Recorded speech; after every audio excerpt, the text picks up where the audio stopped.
बिस्मिल्लाहिर्रहमानिर्रहीम, अस्सलाम वालेकुम, हेलो एवरीवन। उम्मीद करता हूँ आप सब खैरियत से होंगे। आज जो हमारा टॉपिक है that is ASF inspector today's paper. ठीक है, एज यू नो FPSC का आज एक पेपर हुआ था ASF इंस्पेक्टर का, मीन्स 4 अगस्त को हुआ था। और इसमें जो क्वेश्चंस दिए गए थे वो इंग्लिश के थे, जनरल नॉलेज थी, मैथ थी और इस्लामियात थी। सो इस पेपर को हम डिस्कस करेंगे और आप लोगों ने देखना है कि जिन्होंने पेपर दिया है या जो देने जा रहे हैं इन फ्यूचर कि पेपर किस टाइप के आते हैं, इजी होते हैं, मुश्किल होते हैं। ठीक है, और जिन्होंने दिया है आज पेपर उन्होंने अपने आंसर्स देखने हैं कि कितने उन्होंने सही मार्क किए हैं और कितने रॉन्ग। ठीक है, अब बढ़ते हैं अपने टॉपिक की तरफ। तो सबसे पहले अगर हम देखें, सबसे पहला पोर्शन हमारे पास आता है इंग्लिश का। ठीक है, तो इंग्लिश में जो सबसे पहला है वो क्या है, कोई पहला जो क्वेश्चन है, the pilgrims will arrive dash the Peshawar airport at 9 o'clock। सो इसमें क्या आ सकता है? देखो, इसमें ऑब्वियसली जहाँ पे एयरपोर्ट वर्ड यूज़ होगा सो इट मीन वहाँ पे 8 आएगा। तो यहाँ इसका जो राइट ऑप्शन है वो क्या है, the pilgrims will arrive at the Peshawar airport at 9 o'clock। ठीक है, द बेस्ट ऑप्शन इज़ 8 और इसमें ऑन नहीं आ सकता। ठीक है, फिर उसके बाद है I am totally agreed dash your proposal. अब इसमें क्या आ सकता है, I am totally agreed with dash your proposal. तो इसमें ऑब्वियसली विद आएगा, means I am totally agreed with your proposal. ठीक है, मतलब आपके प्रपोजल से या प्रपोजल के साथ। फिर उसके बाद है it has been running dash an hour. तो इसका जो राइट ऑप्शन है, ज़्यादातर लड़कों ने जो है क्या लगाया है, सिंस लगाया है, लेकिन इसका जो राइट ऑप्शन है वो 4 आता है। तो 4 इसलिए आएगा जब भी आप, जैसे ये जो सेंटेंस दिया गया है ये कौन से टेंस है, प्रेजेंट परफेक्ट कंटिन्यूअस टेंस में, और इसमें हम सिंस एंड 4 का यूज़ करते हैं। तो जब भी आखिर में ऐसे 2 वर्ड्स आते हैं तो उनके साथ अमूमन हम 4 लगा है। तो जैसे it has been running an hour, like I have been playing football for 1 hour, for 1 hour. देखो 1 आवर के आखिर में 2 अल्फाज आ रहे हैं, तो इस तरह हमेशा फिर आप 4 लगाएं। पर ये एक इजी ट्रिक है, इसके दूसरे ट्रिक्स भी हैं। तो उसके बाद 4th जो एमसीक्यू जो हमारे पास है, my mother dish eggs for breakfast every morning. अब एक ये कौन सा टेंस यहाँ पे यूज़ हो रहा है, यहाँ पे प्रेजेंट इंडेफिनिट टेंस यूज़ हो रहा है। देखो, जब भी एक खाना आप रोज़ाना करते हैं तो वहाँ पे हम प्रेजेंट इंडेफिनिट टेंस यूज़ करते हैं। यहाँ पे जो राइट ऑप्शन है वो है boys, my mother boys eggs for breakfast every morning. It mean वो रोज़ाना हर सुबह जो है जो एग्स हैं उसको बॉयल करती हैं। Noor Fatima falls dash the horse. Noor Fatima क्या है, नूर फातिमा यहाँ पे जो हमारे पास आएगा ऑफ है। ठीक है, ये एक प्रेजल वर्ब है। Noor Fatima falls off the horse, यानी घोड़े से गिरती है। ठीक है, तो ये भी प्रेजेंट इंडेफिनिट टेंस में। उसके बाद है our cricket team play dash in the world cup. अब यहाँ पे जो वर्ड आएगा वो बोल्डली आएगा, मीन्स बहादुरी के साथ। ठीक है, तो ये एज अ एडवर्ब के तौर पे यूज़ हो रहा है। ठीक है, तो यहाँ पे आपने मैंने ये जो बोल्डली है ये वर्ड यूज़ करना। ठीक है, एडवर्ब से हमने हमेशा पढ़ा है कि उससे पहले क्या आएगा, वर्ब आता है। अगर आप एडवर्ब की प्रॉपर डेफिनेशन देखें, adverb is a word which modifies और adds to the meaning of a verb. अब यहाँ पे वो वर्ब के मीनिंग में इजाफा कर रहा है, meaning of a verb an adjective और एन अदर एडवर्ब। ठीक है, समटाइम्स वो एडजेक्टिव के उसमें इजाफा करता है या अपने ही एडवर्ब में इजाफा कराता है। तो यहाँ पे अब ये वर्ब में जो है इजाफा कर रहा है, उसके जो मीनिंग है उसको बढ़ा रहा है। Choose the correct sentence, he do not like to eat vegetables, he does not like to eat vegetables, he does not liking to eat vegetables. तो इसका ऑब्वियसली जो राइट ऑप्शन है ये भी प्रेजेंट इंडेफिनिट टेंस से दिया गया है, he does not like to eat vegetables. फिर उसके बाद है choose the correct sentence, the student have finished their homework early today, the students has finished their homework early today, the student finished their homework early today, या none of these. अब इसका आप सोचें इसमें क्या आ सकता है, इसमें ऑब्वियसली क्या आएगा, ए और सी दोनों करेक्ट है। ठीक है, अगर आपने ए लगाया है तो भी सही है, अगर आपने सी लगाया है तो भी सही है। अब ये जो बी है ये क्यों गलत है, देखो स्टूडेंट्स आए तो स्टूडेंट के बाद ऑब्वियसली प्लूरल आएगा, इट मीन्स हैव आएगा। तो यहाँ पे अगर हम देखें द स्टूडेंट्स हैव, ठीक है, ये सेंटेंस बिल्कुल सही है, ए जो है। लेकिन यहाँ पे स्टूडेंट्स के आगे इन्होंने हैज़ लगाया तो ये बिल्कुल गलत है। लेकिन सी जो है उसमें again past indefinite tense use है तो ये सेंटेंस भी सही है। ठीक है।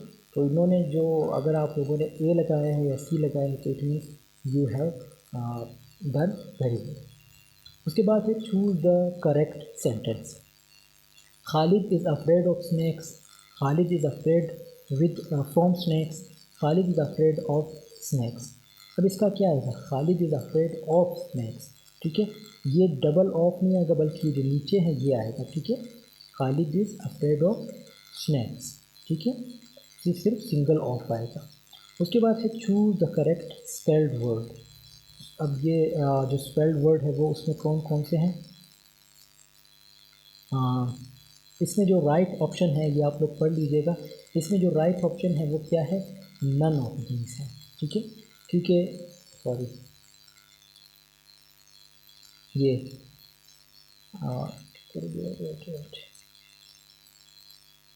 मैं सिर्फ ये बता रहा हूँ। हाँ देखो, इसमें जो एक्विंटियंस है इसका स्पेलिंग भी इन्होंने गलत लिखा है। एम्बेरसमेंट थोड़ा बहुत सही है इसमें, लेकिन इन्होंने एक एस का जो है यूज़ नहीं किया। फिर उसके बाद है ये दूसरा, और ये तो बिल्कुल इन्होंने गलत ही लिखा है।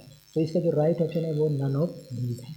फिर उसके बाद है सिनोनिम ऑफ कैप्रिशियस। कैप्रिशियस का सिनोनिम क्या हो सकता है, तो कैप्रिशियस का सिनोनिम भी यहाँ पे नन ऑफ दीज है। इट मीन इसमें कुछ भी नहीं, मतलब कोई ये ऑप्शन नहीं आ रहा है। वैसे अगर हम कैप्रिशियस के मीनिंग को देखें तो इसका मतलब क्या है, गैर मुस्तकिल मिजाज या ख़याली, ठीक है। कैप्रिशियस का क्या मतलब है, गैर मुस्तकिल मिजाज या ख़याली। उसके बाद है सिनोनिम ऑफ प्रोडक्टिव। प्रोडक्टिव का सिनोनिम क्या हो सकता है, प्रोडक्टिव का सिनोनिम यहाँ पे भी नन ऑफ दीज आएगा, ठीक है। प्रोडक्टिव का सिनोनिम भी यहाँ पे नन ऑफ दीज आएगा। अगर ये प्रॉफिटेबल होता तो फिर ये सही था, लेकिन ये अनप्रॉफिटेबल है तो ये इसका सिनोनिम नहीं बन सकता, ठीक है। उसके बाद एंटोनिम ऑफ एम्बिविलेंट। एम्बिविलेंट का जो सिनोनिम बनता है वो क्लियर बनता है, ठीक है। एम्बिविलेंट का जो सिनोनिम बनता है वो क्या बनता है, क्लियर बनता है। अब एम्बिविलेंट का मतलब क्या है, मुश्किल फैसला या मखलूत ख़यालात, ठीक है, इसका मतलब ये है। उसके बाद है एंटोनिम ऑफ एक्विलिसेंट, ठीक है। इसका जो क्या बनता है, इसका जो है ऑब्वियसली डिफाइंट बनता है। एक्विसियंट का मतलब क्या है, सर तस्लीम खम या रजामंद, ठीक है। तो इसका क्या बनता है, डेफिएंट, ठीक है, ये राइट ऑप्शन। फिर उसके बाद है the idiom see eye to eye means. See eye to eye means मतलब इसका क्या मतलब है, see eye to eye means agreeing with someone, ठीक है। इसका जो राइट ऑप्शन है वो क्या है, एग्रीइंग विथ समवन। और इसी तरह अगर हम इसका और मज़ीद देखें, उसके बाद क्या है, idiom idiom eat like a horse means. Eat like a horse का मतलब क्या है, ईटिंग टू एक्सेसिवली तो हो नहीं सकता, टू स्पीड अप या टू डू समथिंग रफली। तो इसमें ये दोनों में से जो राइट ऑप्शन है वो है टू डू समथिंग रफली, ठीक है। फिर उसके बाद है passive voice, do you like her. ये कौन सा टेंस है, ये ऑब्वियसली प्रेजेंट इंडेफिनिट टेंस का यूज़ किया गया है। और प्रेजेंट इंडेफिनिट टेंस में जो पैसिव वॉइस है उसका हेल्पिंग वर्ब क्या होता है, इज़ आर एन, और एक्टिव वॉइस का हेल्पिंग वर्ब क्या है, डू एंड डज। तो यहाँ पे इसका सेंटेंस क्या बनेगा, डू यू लाइक हर, इसका बनेगा is she like by you, यानी इसका जो थर्ड सी ऑप्शन है वो बनेगा, ठीक है। आई did not visit him, change the voice, इसका क्या बनेगा, आई डिड नॉट विजिट हिम, इसका जो बनेगा वो राइट ऑप्शन क्या है, मतलब ये भी पास्ट इंडेफिनिट टेंस है। और पास्ट इंडेफिनिट टेंस में हमने पढ़ा है इसका जो है पैसिव वॉइस का जो हेल्पिंग वर्ब वो क्या है, वॉज एंड वर है। So I did not visit him, change the voice, it means he was not visited by me, ठीक है। देखो हिम को जो है आपने ही में चेंज किया, ठीक है। वॉज जो है मतलब ही आया तो ऑब्वियसली वॉज लगेगा, नोट उसी तरह आएगा, और थर्ड फॉर्म हम लगाते जितने भी पैसिव वॉइस सेंटेंसेस है, by me, I change into me, so he was not visited by me, okay. उसके बाद अगला जो पोर्शन है वो है किस चीज़ का, वो अगेन जीके का है, ठीक है, जनरल नॉलेज का। तो इसमें जो हमारे पास पहला क्वेश्चन है वो क्या है, पहला क्वेश्चन है हमारे पास, the 14th prime minister of New Zealand was, तीन ऑप्शन दिए हैं और इसका जो राइट ऑप्शन है वो क्या है, नन ऑफ दीज है। मतलब अगर हम देखें न्यूजीलैंड का जो 14th प्रेसिडेंट था वो कौन था, जॉन की था, ठीक है। जॉन की जो था वो कब से बना था, फ्रॉम नवंबर 2008 से लेकर 2016 तक था। ठीक है, तो वहाँ पे मतलब यहाँ पे उसका ऑप्शन दिया ही नहीं गया है, JOHNKEY, जॉन की। ठीक है, इसका ऑप्शन है ही, तो इट मीन इसका जो आंसर है वो क्या है, नन ऑफ दीज। फिर उसके बाद देश became member of world trade organisation on December 11, 2001। China जो है वो जो वर्ल्ड ट्रेड ऑर्गेनाइजेशन का मेंबर बन गया था 2001 में, 11 दिसंबर। उसके बाद द देश civil war 1992-2003 also known as the black decade. तो यहाँ पे इसका जो राइट ऑप्शन है वो है अल्जेरियन। ठीक है, इसको जो है अल्जेरियन को, मतलब ये जो ब्लैक डिक्रेड वर्ड यूज होता है ये अल्जेरियन वॉर के यूज होता है, सिविल वॉर के।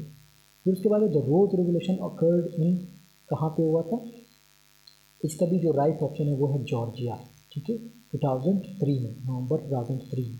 ठीक है, ये यहाँ पे देखो मेंशन नवंबर इन रोमानिया, सॉरी जॉर्जिया, किधर गई ये, जॉर्जिया इन 2003। उसके बाद है the tell-eight revolution took place in, tell-eight revolution में कहाँ पे मतलब इसका जो का स्टार्ट हुआ था वो कहाँ से हुआ था, कारगिस्तान। ठीक है, उसके बाद the orange revolution happened, the orange revolution happened in देश इन 2005। तो इसका जो राइट ऑप्शन है वो क्या है, यूक्रेन में हुआ था। ठीक है, उसके बाद the war in Darfur also nicknamed the land cruiser, the land cruiser war was also major armed conflict in Sudan. इसका जो राइट ऑप्शन है वो सूडान है। ठीक है, so Sudan is the right option. उसके बाद है कि cyclonic storm Nargis, a destructive cyclone caused the worst national disaster in the history of Myanmar. ठीक है, इसका जो राइट ऑप्शन है म्यांमार है। सो दोस्तों यहाँ पे जो है जनरल नॉलेज के थोड़े बहुत क्वेश्चन हमने कवर कर लिया। अब आगे देखते हैं आगे क्या है। ओके, सो आगे इसको थोड़ा लंबा करते हैं कि इसमें है क्या कि आप लोगों को नज़र नहीं आएगा। ओके, सो उसके बाद क्या है कि wait, the European free trade association consists of, कितने ममालिक इसमें आते हैं, देखो इसमें 4 ममालिक आते हैं और उनके नाम भी यहाँ पर लिखा था। एक आइसलैंड है, नॉर्वे है, स्विट्ज़रलैंड है और लिechtenstein है, लिechtenstein है। ठीक है, ये भी एक मुल्क है। ठीक है, तो ये 4 ममालिक इसमें आते हैं। उसके बाद है 1960 refer to as the year of Africa due to the independence of 17 African nations in that year. ठीक है, मतलब इस टाइम 17 अफ्रीकन नेशन ने जो है वो आज़ादी हासिल की थी। उसके बाद है the Algerian war was, the Algerian revolution was a major arm conflict between, कौन से मुल्क के साथ ये कन्फ्लिक्ट हुई थी, फ्रांस के साथ। ठीक है, ज़्यादातर लड़कों ने बेल्जियम लिखा है लेकिन जो राइट ऑप्शन है वो फ्रांस है। The association of south east Asian nation commonly as ASEAN is a political and economic union of the south east Asia. इसमें जो है हमारे पास जो राइट ऑप्शन है वो कौन सा आ रहा है, ऑब्वियसली इसमें 10 आ रहा है। ठीक है, उसके बाद है इन देश the WHO in global health emergency regarding Covid 2023 में ये हुआ। ठीक है, उसके बाद है साइक्लोन देश the long lasting recorded tropical cyclone in history. इसका जो राइट ऑप्शन है वो क्या है, नन ऑफ दीज है। ठीक है, इसमें जो राइट ऑप्शन है वो दिया ही नहीं गया, तो इसका जो राइट ऑप्शन क्या है वो नन ऑफ दीज है। According to the economic survey of Pakistan 2022-23, the GDP growth rate of Pakistan in the financial year 2023 was, कौन सा था, ऑब्वियसली 1.8% था। तो यहाँ पे देखो इन्होंने 1.6%, तो ये आस पास इसके आया। तो अगर इन लड़कों ने ये लगाया है तो ये भी सही है, लेकिन इसका जो राइट ऑप्शन है वो नन ऑफ दीज भी आ सकता है। ठीक है, तो यहाँ पे देखिए 1.6 लिखा है लेकिन इसका जो राइट ऑप्शन है वो 1.8%। According to the economic survey of Pakistan 2022-23, the growth rate of the agriculture sector of food at during like 2023 ये कितना था, 1.5%। ये है इसका right option. According to the economic survey of Pakistan 2023, what is the share of this service sector in the GDP of Pakistan. ठीक है, इसमें जो राइट ऑप्शन आ रहा है वो हमारे पास है 60%। तो अगर कुछ लड़कों ने 58% लिखा है तो भी सही है, क्योंकि 60 के आसपास है। 65 आपने थोड़ा ज़्यादा कर लिया है, लेकिन अगर एग्जामिनर चाहे तो इसको सही कर सकते हैं, ठीक है। उसके बाद ascending to the economic survey of Pakistan 2020 to 23 per capita income of in Pakistan was कितना था, 1568, ठीक है। Dash in Pakistan is responsible for the formulation of क्या था, ये क्या लिखा है, वेट, मॉनेटरी पॉलिसी, हाँ वो मनी से रिलेटेड है, ठीक है। तो इसमें जो है स्टेट बैंक ऑफ पाकिस्तान जो है वो रिस्पॉन्सिबल है, उसको जो है रिस्पॉन्सिबल माना जाता है। उसके बाद who is the current managing director of the international monetary fund. इसका जो राइट ऑप्शन है वो है क्रिस्टेलियन ग्रोविया, ठीक है। According to the economic survey of Pakistan to 2022-23 week production was recorded कितना था, ऑब्वियसली इसका जो राइट ऑप्शन है वो है 27.63 मिलियन, ठीक है, कैनस टन, सॉरी। उसके बाद है Pakistan is ranked, Pakistan is ranked कितना है, पाकिस्तान इज़ रैंक्ड, यहाँ पे जो राइट ऑप्शन है वो नन ऑफ है, मतलब Pakistan is ranked out of 142 countries on the world justice project rule of law index. इसमें जो है राइट ऑप्शन क्या है, नन ऑफ दीज है, क्योंकि इसका जो राइट ऑप्शन आ रहा है वो क्या है, ओबियसली हमारे पास इसका जो है 139 आउट ऑफ 140, ठीक है। पाकिस्तान का जो राइट ऑप्शन आ रहा है वो 139 आउट ऑफ 140, ठीक है।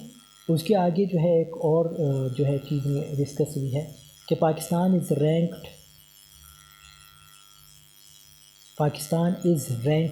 Dash out of 142 countries on the world justice projects, ये तो मैंने आपको बता दिया है। फिर उसके बाद Pakistan is rank dash out of 146 countries on the world economic forms global gender gap index. तो इसमें अगर हम देखें इसमें भी नन ऑफ दीज आता है, क्योंकि 146 कंट्रीज़ और उसमें पाकिस्तान का जो नंबर है वो 145 है, तो यहाँ पे देखो वो नंबर लिखा ही नहीं है, तो इसका भी नन ऑफ दीज आएगा, ठीक है। उसके बाद है dash was the winner of the Azlan Shah hockey tournament 2024। इसका जो राइट ऑप्शन है वो है जापान जो था वो विनर था।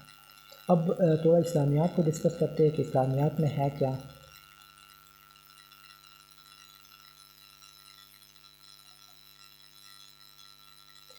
ओके, सबसे पहला है हमारे पास कुरान की पहली सूरत का नाम, ये तो बहुत इजी है, सूरह फातिहा, ठीक है। दूसरा जो है मुसारिफ ज़कात कितने हैं, इसमें ऑब्वियसली 8 हैं, ठीक है, हमारे पास कितने हैं, 8 हैं। उसके बाद है गज़वा अहद में कितने मुसलमान शहीद हुए। देखो ये गज़वा जो है गज़वा बदर के बाद हुई थी। गज़वा बदर में जब मुसलमानों ने इनको शिकस्त दी थी तो इन्होंने अपना बदला लेने के लिए इस तरह ये जो गज़वा स्टार्ट हुई थी उसको फिर क्या नाम दिया था, गज़वा अहद। तो गज़वा अहद में मुसलमान जो शहीद हुए थे वो 70 थे। अब इसके पीछे की स्टोरी क्या थी, नबी करीम सल्लल्लाहु अलैहि वसल्लम ने इनको कहा कि आप लोगों ने पहाड़ पे बैठना है, जब तक मैं ना कहूँ तुम लोगों ने नीचे नहीं आना। तो इन्होंने जो है मतलब ये सोच थे कि हम जंग जीत गए हैं, तो नीचे आने की कोशिश की और इस तरह जो कुफार पे उन्होंने दोबारा हमला किया। हालांकि मुसलमान ये जंग जीत चुके थे, फिर ये जंग जो है बग़ैर हार जीत के जो है ख़त्म हुई थी। फिर हज़रत अली का लक़ब क्या है, ऑब्वियसली हैदर, ठीक है। मस्जिद हराम कहाँ है, मस्जिद हराम कहाँ है, मक्का में है, ठीक है, ये राइट ऑप्शन सी। रसूल अकरम सल्लल्लाहु अलैहि वसल्लम ने कितनी उम्र में शाम का सफ़र किया, नबी करीम सल्लल्लाहु अलैहि वसल्लम ने 12 साल की उम्र में शाम के सफ़र किया था। If I am not wrong वो अपने दादा की तरह के सफ़र किया था। हबशा के बादशाह का क्या नाम था, नजाशी, ठीक है। उसके बाद कुरान कितने अरसे में नाजिल हुआ, कुरान जो है वो 23 साल में नाजिल हुआ, ठीक है। उसके बाद अगर हम देखें थोड़ा और पीछे जो है, तो लास्ट जो है हमारे पास इस्लाम की पहली मस्जिद कहाँ तामीर हुई, ऑब्वियसली इसका जो राइट ऑप्शन है वो ए है, कुबा, ठीक है। तो यहाँ पे इस्लाम की पहली मस्जिद तामीर हुई। अब आगे देखते हैं इसको, ये लास्ट पॉइंट है, इसको समझते हैं, लास्ट पेपर है, तो इसको लंबा करते हैं, देखते हैं कि इसमें क्या है। ओके, तो इसमें क्या है, इसमें जो चीज़ें डिस्कस हुई है वो ऑब्वियसली क्या है कि disclosure of which information could cause a grave danger to the interest of state. इसमें मतलब कौन सी ऐसी चीज़ें जो एक स्टेट को नुकसान पहुंचा सकती है। जब इसके टॉप सीक्रेट रिवील होते हैं और इसके जो सीक्रेट्स रिवील होते हैं तो बोथ ए एंड बी जो है वो दोनों सही हैं। Junior ranks means members of the police below the rank of dash is set out of the first schedule. ठीक है, तो इसका जो राइट ऑप्शन है वो क्या बन रहा है, इसका जो राइट ऑप्शन है वो सब इंस्पेक्टर बन रहा है। ठीक है, सब इंस्पेक्टर जो है वो बड़ा है। Lawful command means, lawful command का क्या मतलब है, देखो इसमें भी ऑल ऑफ दीज आएगा।